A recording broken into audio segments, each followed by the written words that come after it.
boa noite geral. Apesar de que a maior parte de vocês já passou o dia comigo, né, eu com vocês.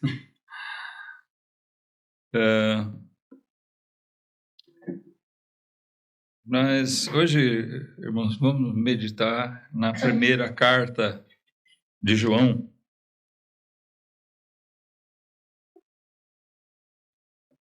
Primeira João.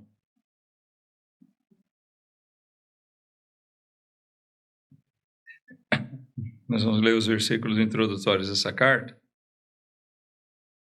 Mas eu quero chamar a atenção de vocês para o seguinte, já antes de começar, eu acho que todas as cartas de Paulo, Pedro, Tiago, elas são maravilhosas, são inspiradas por Deus, são preciosas para nós.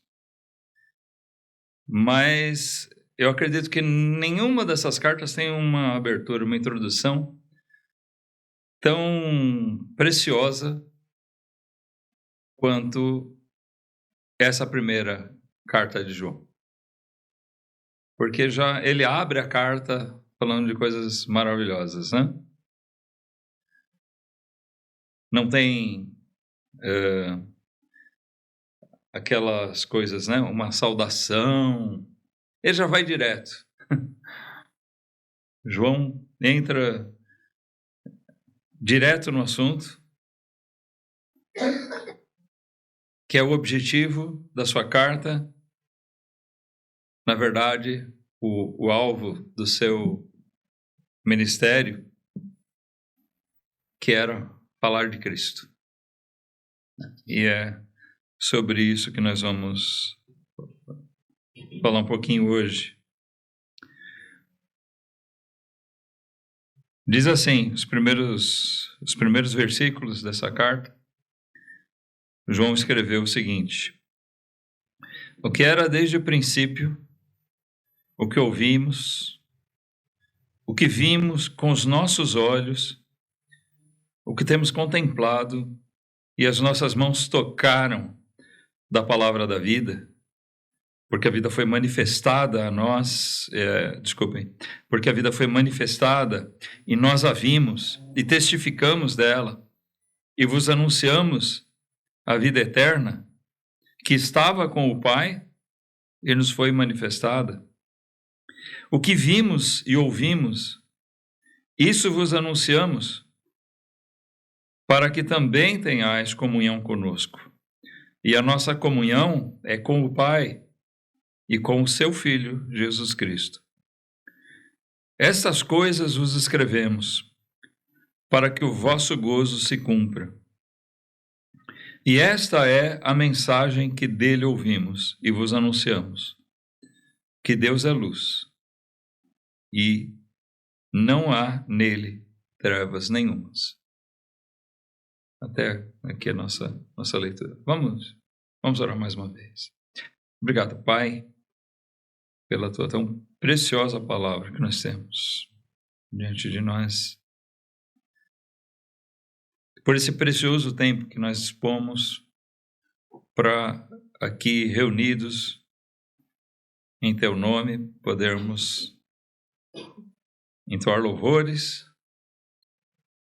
nos dirigir coletivamente a ti, Senhor, suplicando as tuas bênçãos e te rendendo graças por aquilo que o Senhor já tem feito na nossa vida, mas também, Pai, dentro desse tempo, nós nos colocarmos diante da tua palavra. Nós pedimos que o Senhor nos auxilie. Nos ajuda, Senhor, para que a nossa meditação seja frutífera, seja proveitosa. Nos ajuda, Senhor, na explanação da tua palavra, que eu possa falar com clareza e com objetividade, Senhor, conforme o teu propósito, o teu querer e não o nosso humano. Por isso pedimos tua direção. E assim pedimos também, Pai, por cada irmão que participa desse culto. Cada pessoa possa, assim, estar com seus ouvidos atentos, poder entender o que é dito e com o coração aberto para receber, compreender o que o Senhor tem para nos dizer através dessa palavra.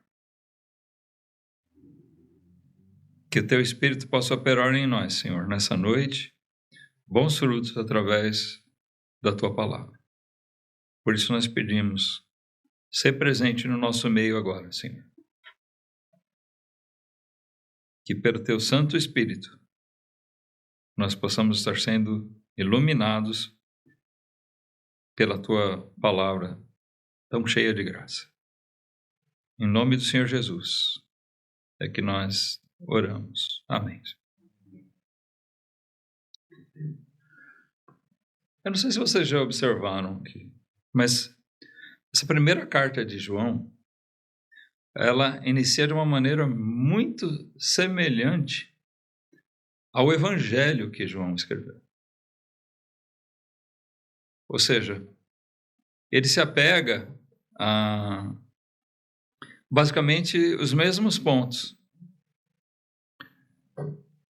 Ele diz aqui o que era desde o princípio. Ele começa logo na primeira frase a demonstrar: eu vou falar de Cristo para vocês. E quando ele se refere a Jesus, primeiramente ele diz, aquele que era desde o princípio. Vocês lembram como começa o Evangelho de João? No princípio era o Verbo. Ele começa ali falando de Jesus. E ele começa essa carta novamente falando de Jesus. O que era desde o princípio, isso quer dizer desde a eternidade, desde antes da fundação do mundo, o eterno Filho de Deus. Mas ele começa falando, se referindo a Jesus, dessa maneira, o que ele conheceu, o que ele teve a oportunidade de presenciar. Olha, o que esse homem fala aqui, o que ele escreveu, é uma coisa maravilhosa, irmãos. Certamente é um privilégio que foi restrito a pouquíssimas pessoas. Na realidade, 12 pessoas. Poder andar com Jesus durante aqueles dias.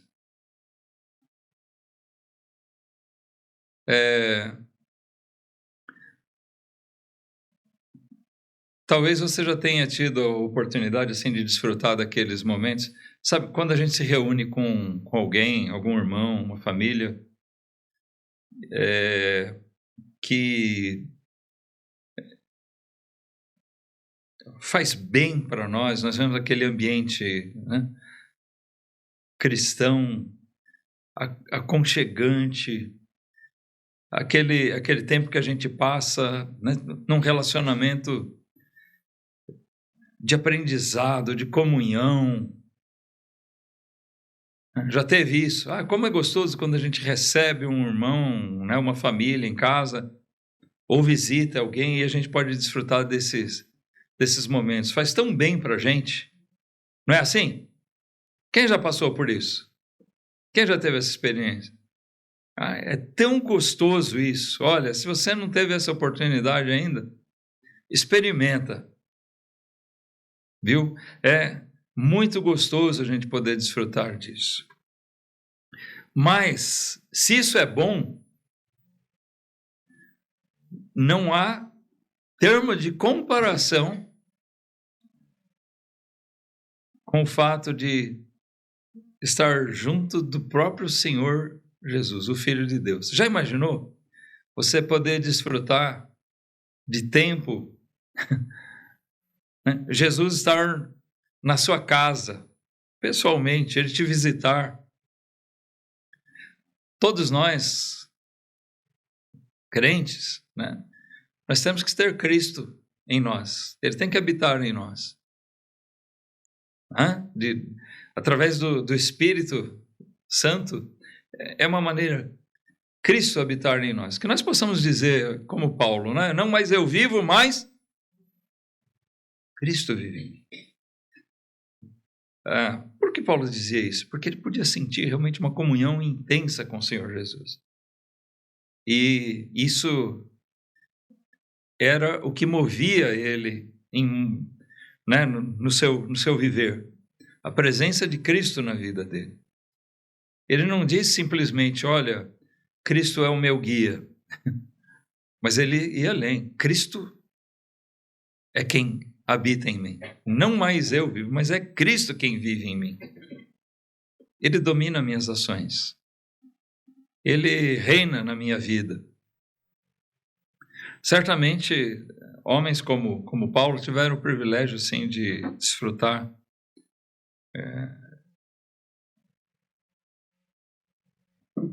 dessa comunhão íntima com o Senhor. Ainda que espiritual, porque vamos lembrar que quando Paulo se converteu, foi através de uma aparição de Jesus, mas Jesus já apareceu para ele glorificado, né? Que ele já havia sido morto e ressuscitado quando ele apareceu a Paulo. E consta que ele apareceu outras vezes, né? Alguns estudiosos pesquisando enxergam assim a possibilidade de 7 aparições de Jesus para Paulo. Não sei se isso é certo, tá? É uma pesquisa, mas fica claro em algumas coisas que Paulo fala que não foi só aquela vez, não, lá na estrada de Damasco, tá? Mas o que aconteceu com os apóstolos, com os 12, foi muito mais do que isso. Eles tiveram a oportunidade de andar com Jesus por cerca de 3 anos. Eles conviveram com ele, eles viajaram juntos várias vezes, foram para Cafarnaum, né? Para Galiléia, foram para Jerusalém, né? Eles eram, a maioria, eles eram da Galiléia, eles eram galileus, eram ali daquela região, descia para Jerusalém, voltava, mesmo dentro da Galiléia, né? Eles às vezes estavam ali próximos ao mar, outras vezes eles iam mais para o lado de Tiro, Sidom, que seria no litoral mesmo. O mar que eu digo é o mar da Galiléia, que na verdade não é um mar, é um lago, né? Mas às vezes eles iam mais perto de Tiro, que já é no litoral mesmo, aí sim, do mar. Mas eles estavam viajando, eles andavam juntos, eles aprendiam de Jesus, eles tocaram Jesus. João fala disso aqui. Nós convivemos, nós tivemos o privilégio. E primeiro ele faz uma referência à eternidade, à divindade de Jesus, aquele que era desde o princípio. Que coisa maravilhosa deve ter sido poder andar com o Filho de Deus, com o eterno Filho de Deus. Mas ele diz, o que ouvimos, o que vimos com os nossos olhos, o que contemplamos, e as nossas mãos tocaram da palavra da vida.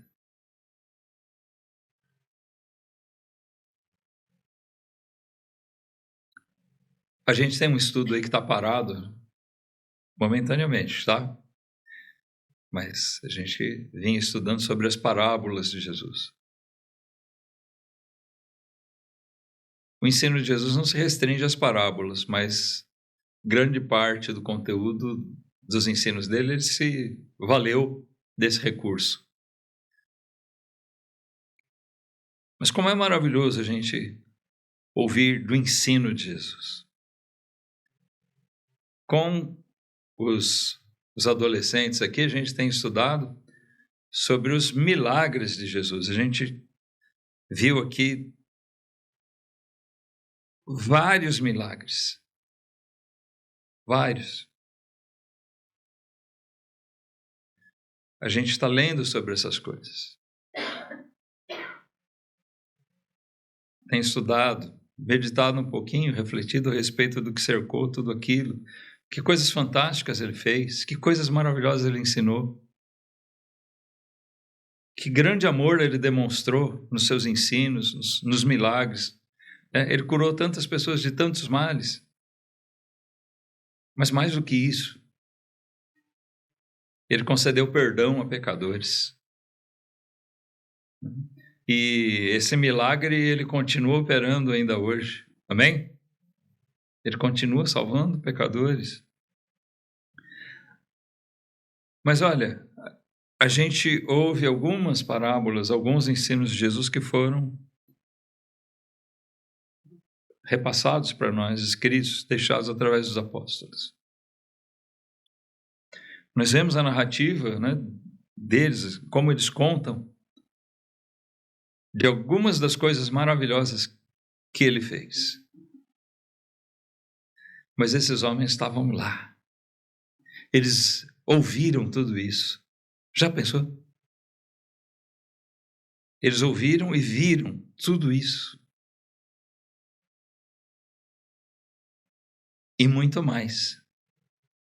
Tem coisas que alguns apóstolos contam, né? O que, na verdade, só 2 apóstolos escreveram eles evangelhos, Mateus e João, que eram apóstolos. Os outros 2, Marcos e Lucas, não eram apóstolos, mas eles escreveram conforme a narrativa de alguém, conforme alguém contava para eles.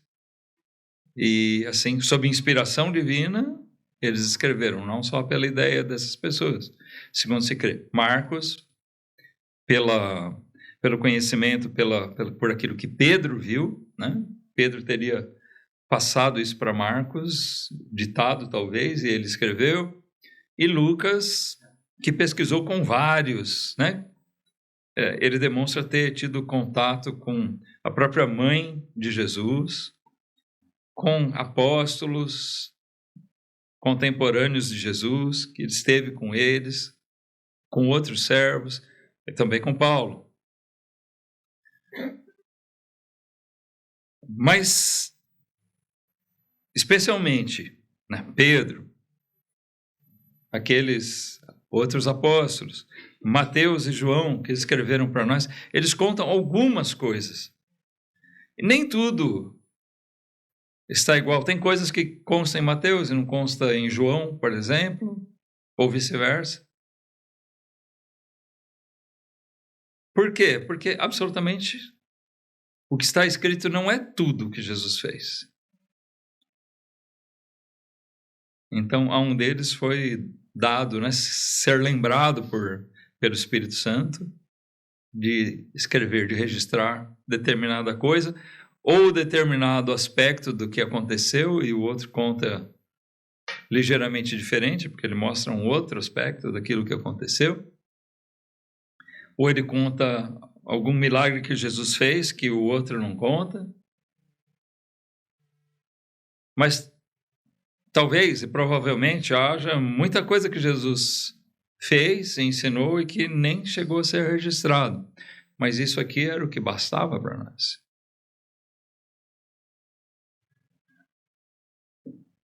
Esses homens, eles tiveram o privilégio de ouvir, de ver com seus próprios olhos, como ele diz aqui, de contemplar Jesus, de ver Jesus face a face. Esse João estava lá no monte, no dia em que Jesus se transfigurou na frente deles.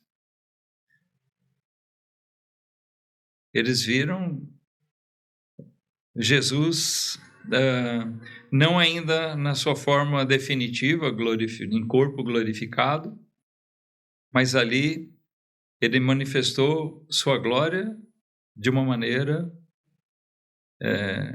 diferenciada. Eles puderam ver Jesus, o homem, mas o que eles puderam descrever é o rosto dele resplandecia.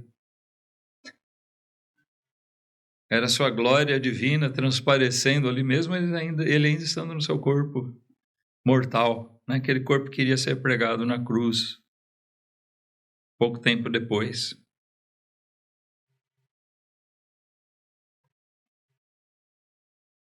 Mas ele diz: nossas mãos tocaram a palavra da vida.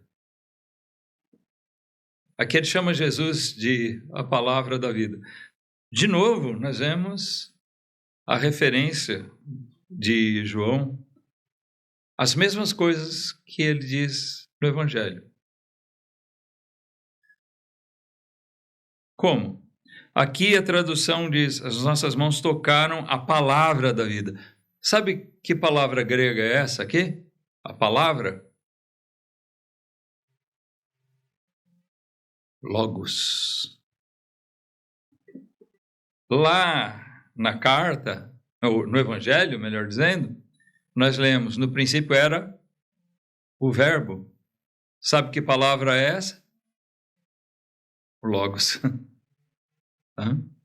Poderia ser traduzido lá, no princípio era a palavra, e algumas versões realmente aparece assim.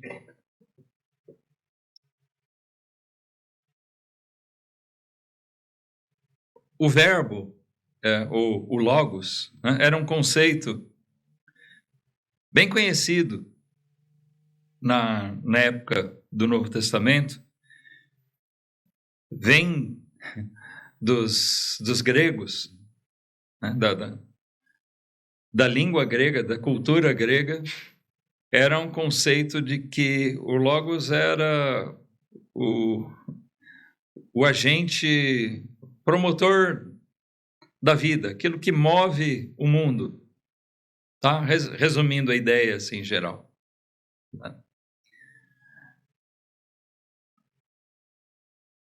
Jesus sendo apresentado ali como o criador, vamos dizer assim, o coautor da criação, coautor como? Junto com o Pai.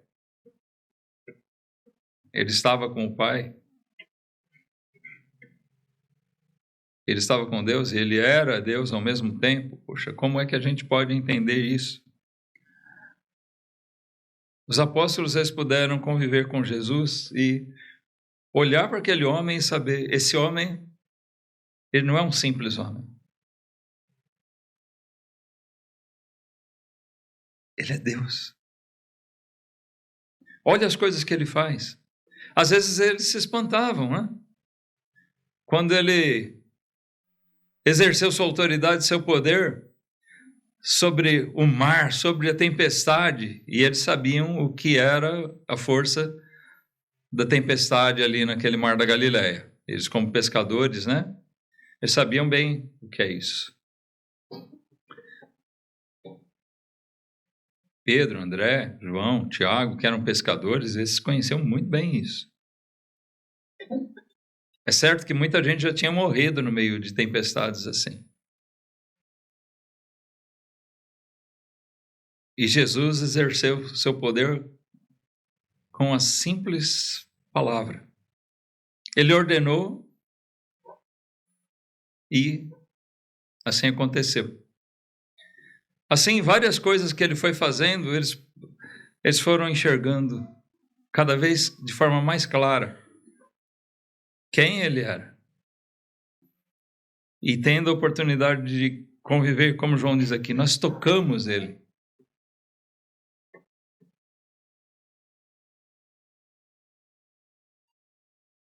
Jesus chegou a perguntar, o que dizem que eu sou? Quem dizem que eu sou? É João Batista ressuscitado, é profeta tal, profeta tal.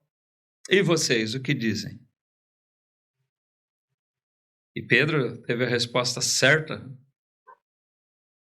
Lembram o que ele disse? Tu és o Cristo, o Filho do Deus vivo. O Senhor é o enviado para nos salvar. O Senhor é o Todo-Poderoso. Então esses homens tiveram assim, esse privilégio único de conviver com Jesus. Ele chama Jesus aqui de a palavra da vida, o Logos. E ele explica no versículo 2, porque a vida foi manifestada por ele. E nós vimos a vida. Olha, ele chama Jesus mesmo de sendo a vida, e é isso que ele é. É preciso que nós tenhamos com clareza isso em nós. Ele é a vida. Sem Cristo não há vida. Só tem essa vida terrena aqui que é passageira.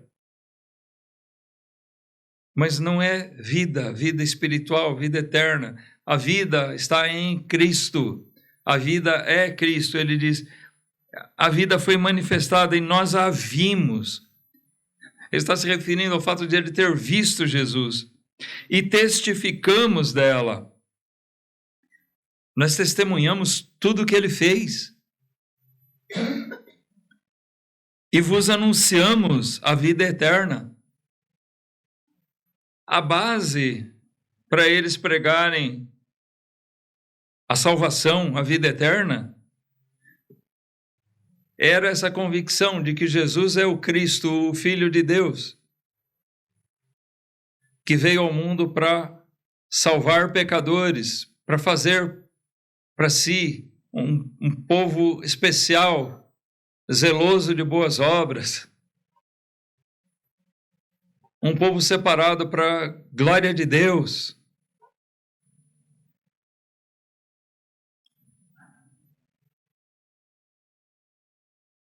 Ele diz, ele estava com o Pai na eternidade. Ele volta a dizer o que diz lá no Evangelho. Ele estava com Deus e ele era Deus. Aqui ele diz, ele estava com o Pai e nos foi manifestado. Essa vida que estava junto a Deus foi enviada, foi manifestada. E eles viram.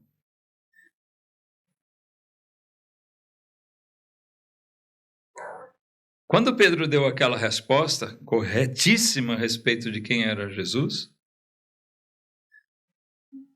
foi que Jesus disse, você, Simão, você é Pedro, você é uma pedrinha, e sobre essa rocha, ele faz um trocadilho ali, né?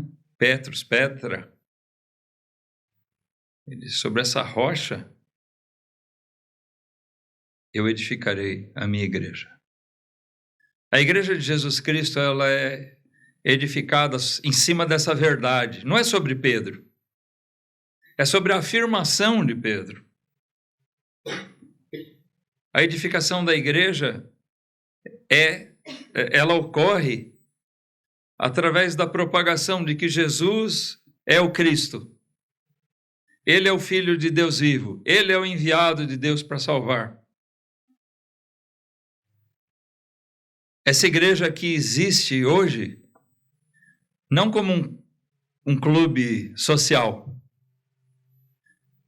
mas ela existe aqui porque Cristo foi manifesto a nós. E ele nos reuniu. E ele nos mandou para continuar testemunhando, anunciando a vida eterna. Nós não tivemos o privilégio de andar pessoalmente com Jesus, o privilégio que João teve.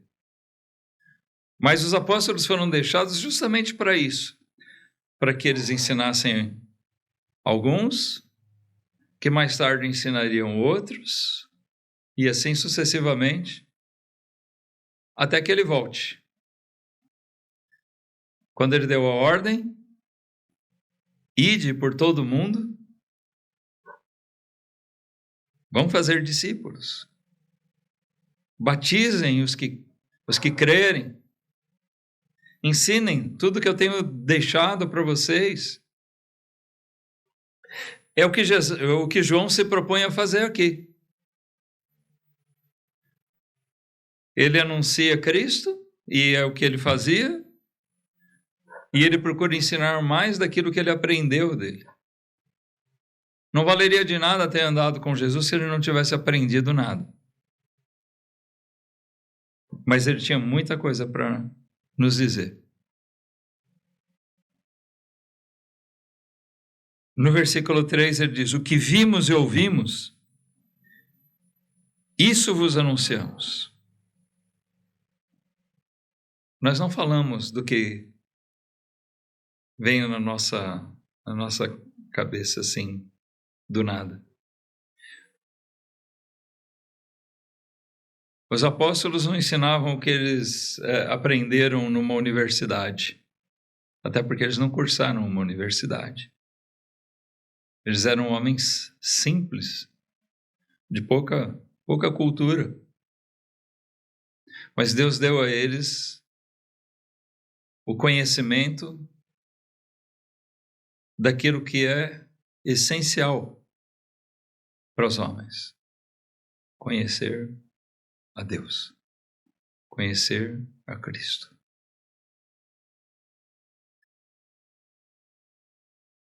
Será que cada um de nós aqui conhece verdadeiramente a Cristo?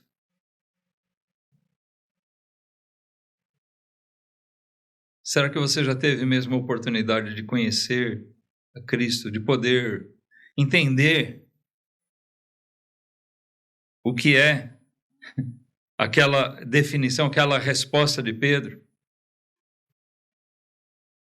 Será que você entendeu, não só intelectualmente, mas com o teu coração, que Jesus, esse Jesus que a Bíblia fala, esse Jesus de que João fala, é o Cristo, é o enviado de Deus, o Filho de Deus que foi enviado ao mundo para salvar pecadores, e que você precisa crer nele de todo o seu coração? Será que você já entendeu que ele é o Filho do Deus vivo? Ou seja, não é um filho de Deus, ele é o Filho do Deus vivo. Ou seja, ele é aquele que tem todo o poder, e ele diz isso antes de ordenar a igreja: vão pregar ao mundo inteiro. Ele diz: é-me dado todo o poder, toda a autoridade, no céu e na terra. E eu, que tenho toda essa autoridade, estou dizendo para vocês: vão, e eu vou estar com vocês.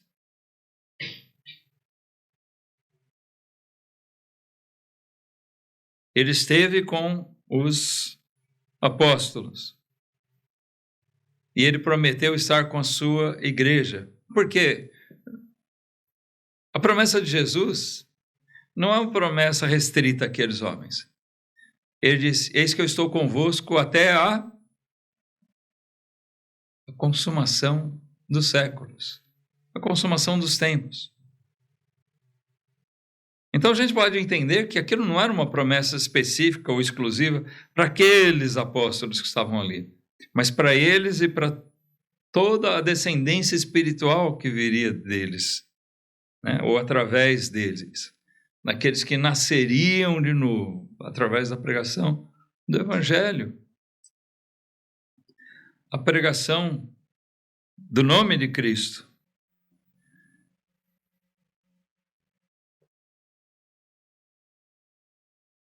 Aqueles apóstolos, eles não viveram até a consumação, até o fim dos tempos.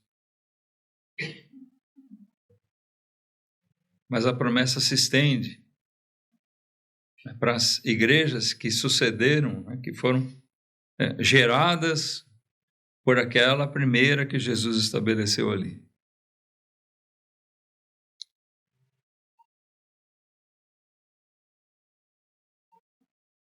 Olha a importância daquilo que os apóstolos fizeram e que deve servir de modelo para nós. O que vimos, versículo 3, o que vimos e ouvimos, isso vos anunciamos. Nada diferente. Eles viram e ouviram, e ensinaram, e registraram. E hoje nós lemos o que eles registraram. E é isso que nós temos que anunciar. O que eles viram e o que eles anunciaram. É o que nós lemos, o que nós aprendemos de Deus. Essa aqui é a palavra de Deus. E ela é que deve ser pregada. Para agregar as multidões, hoje tem muito curso, muita coisa, muitos recursos e cursos, né? Recursos, meios e cursos, treinamento. Como atrair pessoas.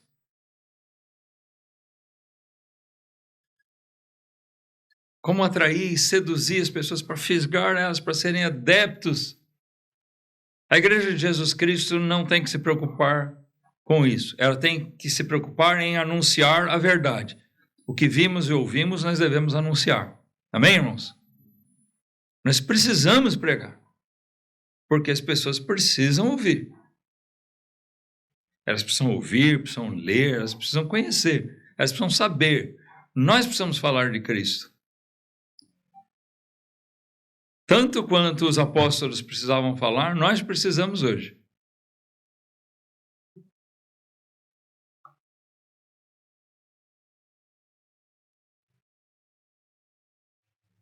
Esse é o nosso papel. E ele segue dizendo aqui: vos anunciamos isso para que também tenhais comunhão conosco. E a nossa comunhão é com o Pai e com o seu Filho Jesus. Então, a nossa preocupação não é de fisgar ninguém, né? Não deve ser de simplesmente angariar pessoas para o nosso meio, para o nosso convívio, mas sim de trazer pessoas para essa verdadeira comunhão, para que tenham comunhão conosco. Sabe o que acontece quando você tem um grupo de crentes de verdade, pessoas transformadas, regeneradas, e você tenta trazer pessoas não regeneradas para o meio? Bom, se essas pessoas não se converterem, o que acontece? A gente usa a expressão, isso não dá liga.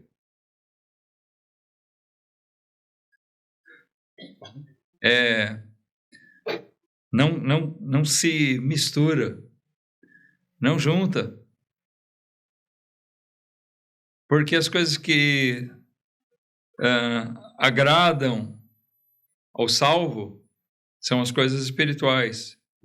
E aqueles que ainda estão na carne, eles se agradam de outras coisas, eles precisam de outras coisas. Vocês já contaram quantas pessoas já passaram por aqui? Um salãozinho, uma portinha, né? A gente gostaria que fosse muito mais, mas se a gente for observar, quantas pessoas já nos visitaram?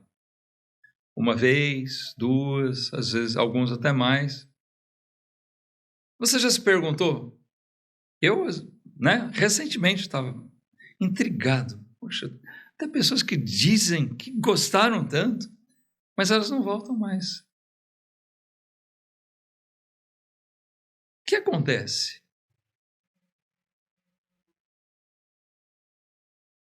Uma das explicações plausíveis, pelo menos para um bom número de casos, é justamente esse: não deu liga.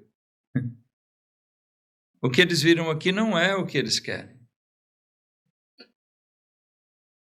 Tem pessoas que até vêm por curiosidade, mas falam, mas uma igrejinha assim. Eu acredito que eles são sinceros até em dizer, olha, eu gostei. Sabe por que gostou? Porque ele viu, né, que a gente aqui está pregando a palavra de Deus, a gente acolhe com simpatia, um amor cristão, né? Não é puxar brasa para nossa sardinha, não. Mas, de modo geral, é isso que acontece, não é? Chama a atenção das pessoas, ver que elas sentam aqui, vê que a gente lê a Bíblia e a gente explica ela, a gente anuncia, fala dela, fala de Cristo, fala de coisa séria. E o que a gente fala, a gente mostra o embasamento da palavra de Deus. Mas, no fundo, elas falam, né, tem alguma coisa que vai mexer com ela, que ela fala, mas não é bem isso que eu quero. Sabe, tem uma igreja ali, eles têm um prédio tão bonito, né? Ou tem uma igreja ali que é muito conhecida no bairro, ou tem outra igreja ali, que tem uma galera tão legal, ou tem uma igreja ali que tem sei lá o quê, né? Tem som, tem, né, um conjunto, tem uma banda, tem jogo de luz, é tão mais bonito lá. Aqui o tecladista vai sair, tem que ir desviando dos fios, né? Cuidado para não tropeçar no pregador. O pregador tem que esperar quem dá abertura passar para ele poder vir aqui, porque não cabe dois ao mesmo tempo.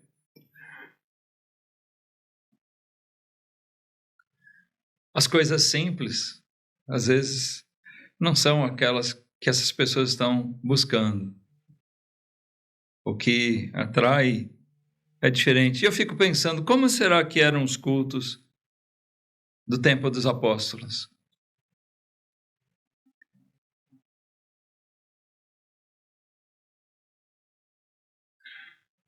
Será que tinha uma cortina, apagava as luzes, né?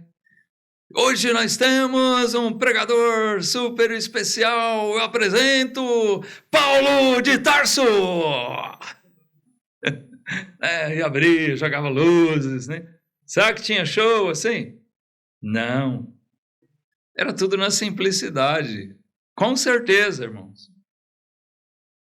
Tudo simples. Mas as pessoas criaram, construíram uma ideia de coisas bem distantes da singeleza, da simplicidade, daquilo que realmente faz parte da palavra de Deus. Deus não se importa com essas coisas e Ele também não quer se fazer valer dessas coisas. As coisas gloriosas estão reservadas para o futuro.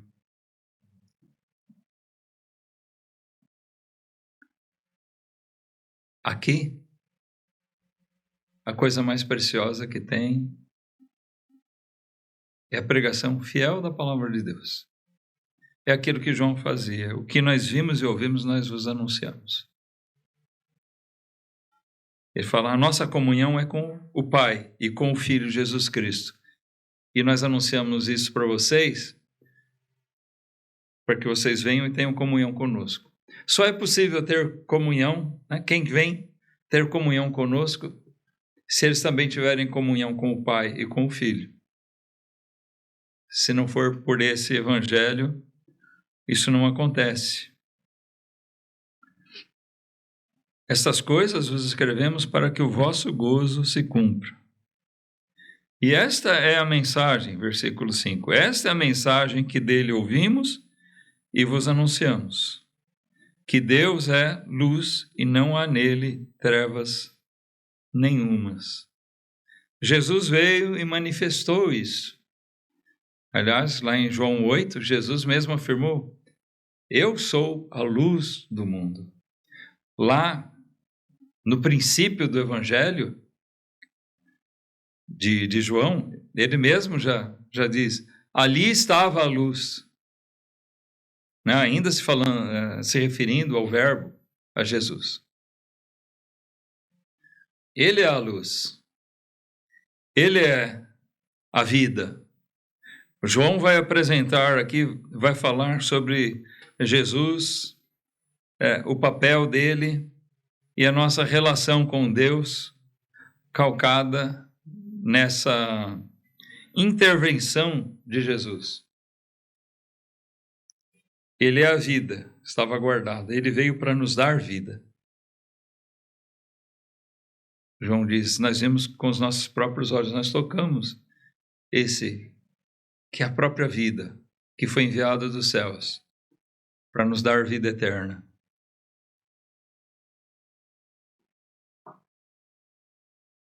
Se nós temos Jesus, nós temos vida. Nós temos vida eterna. Se Ele realmente está presente na nossa vida, se Ele é a luz em nós, nós conhecemos a própria luz de Deus. João aqui, quando diz no versículo 5, a mensagem que nós ouvimos de Jesus é essa que nós anunciamos, Deus é luz. Jesus veio para apresentar isso. Deus é luz. Isso representa verdade, conhecimento, salvação, boas obras.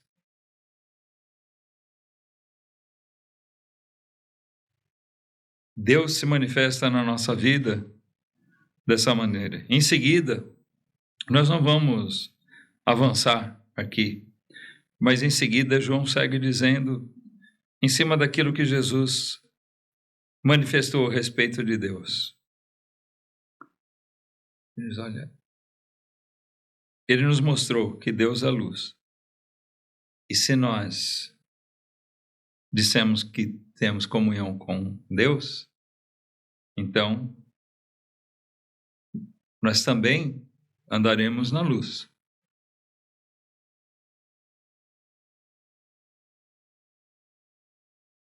Se for diferente, é um engano.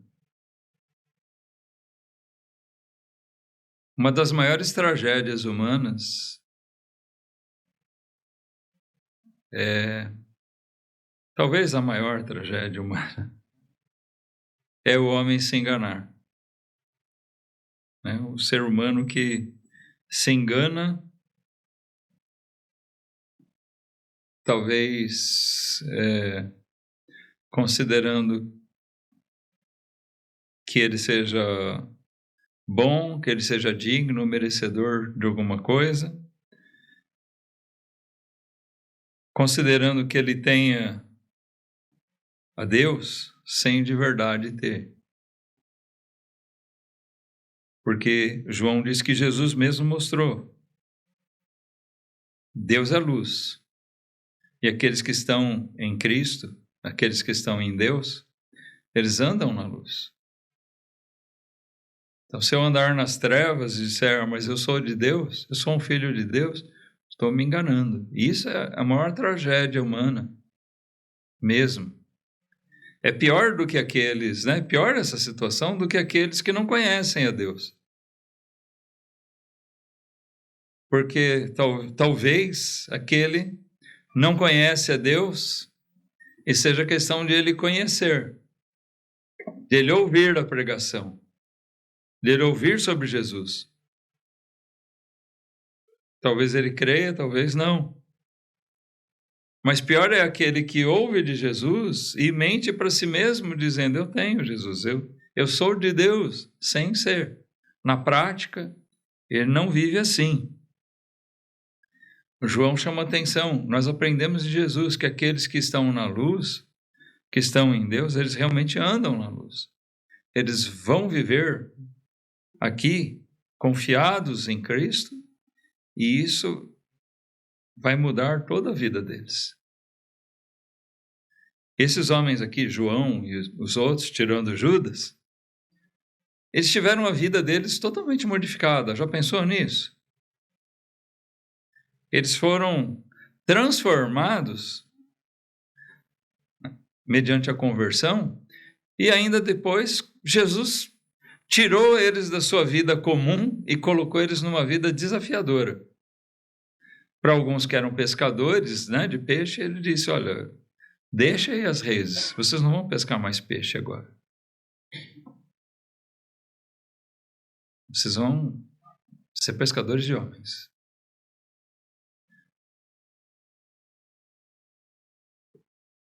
Ser pescador, dizem que não é nada fácil. Não é aquele pescador que chega na beira do lago, com um chapéuzinho, na sombra, joga varinha. Nós estamos falando de pescadores que enfrentam o alto mar, que vão lá, dia após dia, buscando, navegando, procurando peixes, e o trabalho pesado de arrastar as redes e trazer o peixe, lidar, aquilo é um serviço, dizem ser, imagino, realmente seja bem pesado. Mas ser pescador de homens também não é coisa tão fácil. Mas, por outro lado, talvez não haja nada tão glorioso que alguém possa fazer quanto ser um pescador de homens. O João se tornou, esse João era um pescador de peixes e foi feito um pescador de homens. E é por isso que ele diz, Tudo que vimos e ouvimos, nós vos anunciamos. Nós estamos aqui para falar de Cristo. Que esse mesmo Espírito possa imperar em nós. Que nós possamos realmente ter a certeza de que Cristo habita em nós, que Ele reina na nossa vida e que nós possamos ter esse mesmo desejo, esse compromisso de anunciar Jesus, de falar dele.